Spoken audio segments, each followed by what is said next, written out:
Today we're going to take a look at the new Moto G Pure, a new entry-level phone that Motorola just released. Current price is $159.99. I'll leave a link in the description of the video with current pricing and more information. This one is the unlocked version. It comes with Android 11, 32 gigabytes storage, 3 gigabytes of RAM, takes a micro SD card up to 512 gigabytes. It's got a 6.5-inch Max Vision HD Plus display, 1600 by 720 resolution. They're calling this an extra widescreen phone at 20:9 aspect ratio, 4000 milliamp hour battery. Just like with a lot of Motorola phones, they're advertising up to 2 days battery life. This one's got a MediaTek Helio G25 processor, and you also get a headphone jack on this one, and it weighs in at 188 grams. Unfortunately, it doesn't have NFC. It's got a fingerprint reader, face unlock,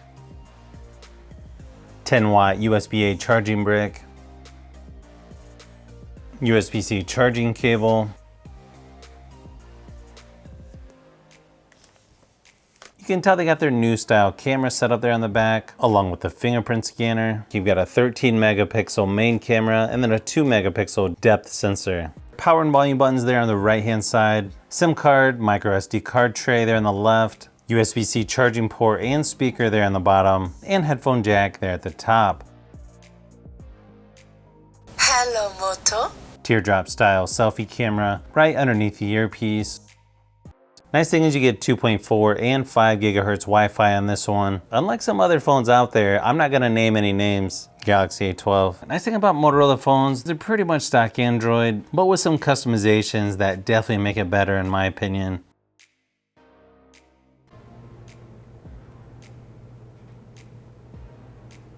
Pretty much the same bezels on the side and the top, then it has a bigger chin there at the bottom. Swipe over to the left, you get your Google News feed. If you swipe back and forth on this little line down here at the bottom, you can switch between apps that are open.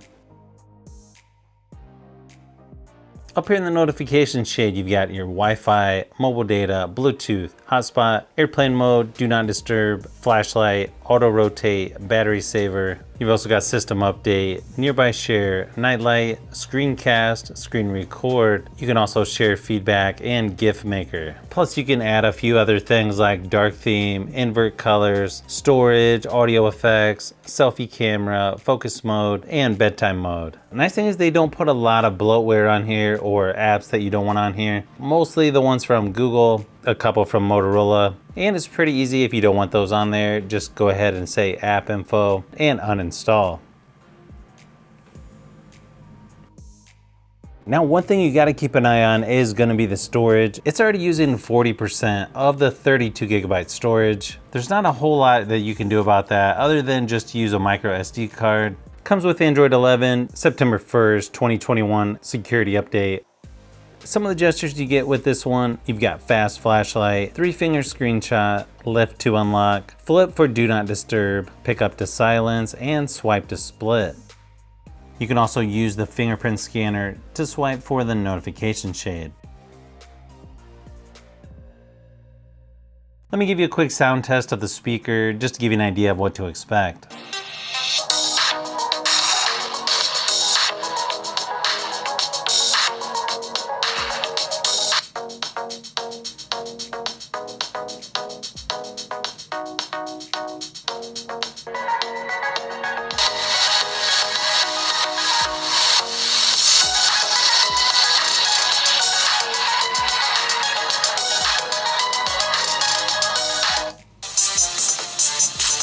I gotta say, that actually sounded pretty loud for only being one speaker. Really simplified photo app on here. You've just got video, photo, and if you click the 3 little lines, you've got portrait, cutout, spot color, panorama, live filter, and pro. You've also got time lapse for video. For video, you get full HD on the front and rear facing cameras at 30 frames per second.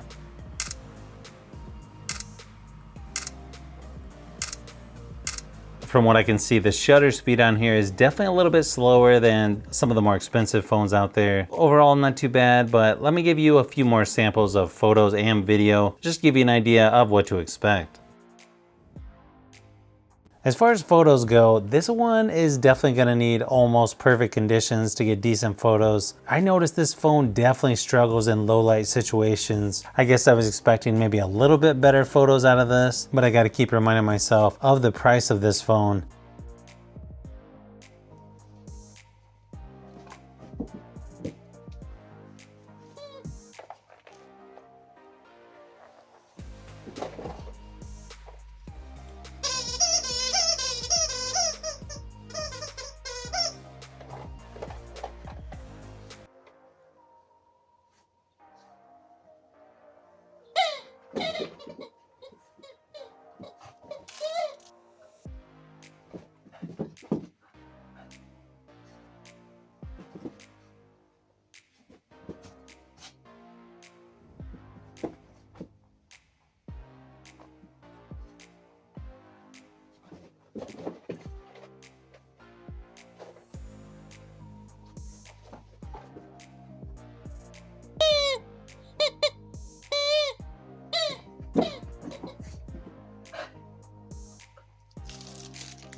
Performance on this phone, it definitely feels like an entry level or budget phone. Definitely not super powerful or anything. I mean, you should be fine for the most part. Running Geekbench scores, this actually was quite a bit less powerful than even the Galaxy A12. Although I gotta say, when I was playing PUBG Mobile Asphalt 9, you don't really notice it. I mean, it played nice and smooth. Graphics seem to load pretty quick as well. Same thing with video. It's not gonna be super great quality or anything. I think this is gonna be fine if you're giving this to your kids or just somebody that's gonna use their first smartphone. It actually feels okay as far as software performance goes. I haven't had this long enough to test the battery life yet, but I'll hopefully be able to test that in the next few days. Nice thing is you get 1080p resolution on YouTube, and overall the screen looks nice and crisp. Screen brightness could be a little bit better, but overall looks really good, and the resolution on this screen definitely looks a lot better than I expected. So hopefully this video gave you a little more info on this new Moto G Pure.